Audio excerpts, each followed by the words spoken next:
The Ukrainian military eliminated nearly 6 dozen invaders and 35 units of their equipment on the southern front.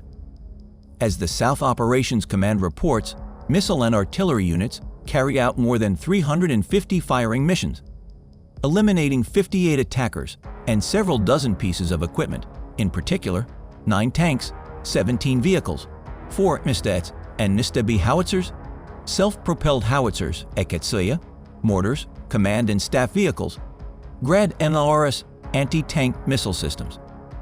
In addition, the Ukrainian Armed Forces destroyed 2 enemy ammunition depots in the Bashtanka and Beryslav districts. The enemy attempted an attack on Liubomyrivka, but failed and retreated in defeat.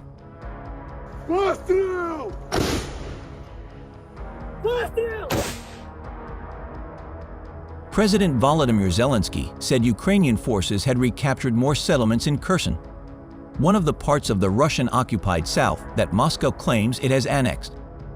With Russian troops withdrawing from the front lines to the south and east, Zelensky said in a late-night video speech on Wednesday that Novovoskresensk, Novorihorivka, and Petropavlivka in the northeastern city of Kherson had been liberated.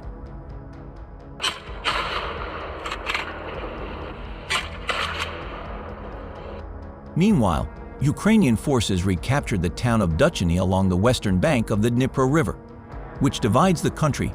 Vladimir Balance, the leader of Russia's deployment in the occupied part of Ukraine's Kherson province, told Russian state television. "There are settlements occupied by Ukrainian forces," said Balance. Ducheny was about 30 kilometers, 20 miles, south of where the front stood before Monday's breakthrough, indicating the war's fastest progress in the south. Russian troops there have been stationed in reinforced positions along a largely static front line since the initial weeks of the invasion. While Ukraine has yet to provide a full report on its developments, military and regional officials did release some details.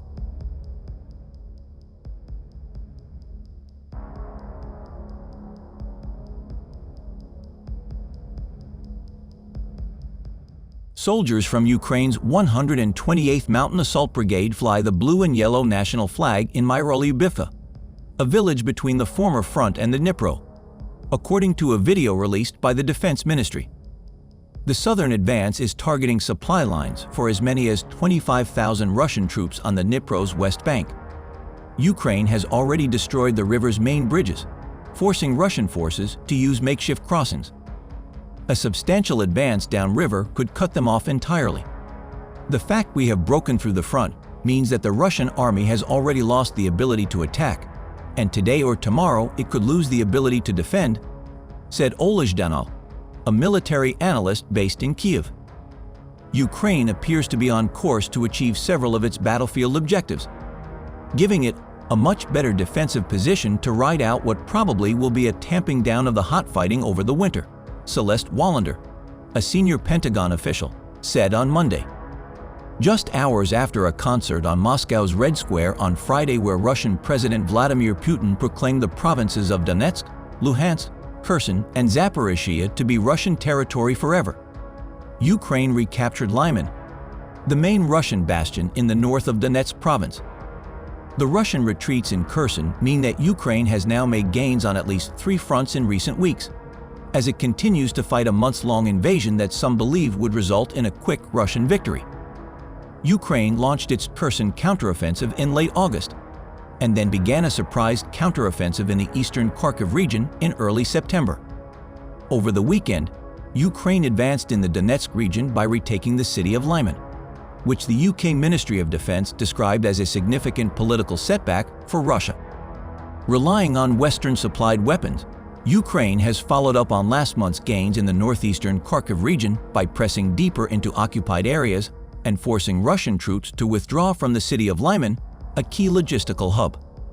The Ukrainian army has also unleashed a broad counteroffensive in the south, capturing a string of villages on the western bank of the Dnieper River and advancing toward the city of Kherson.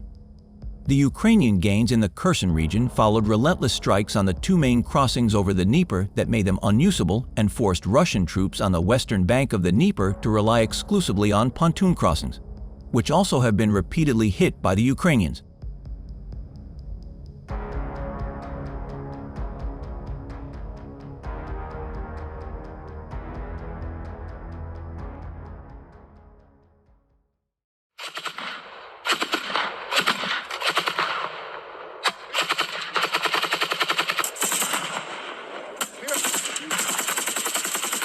on.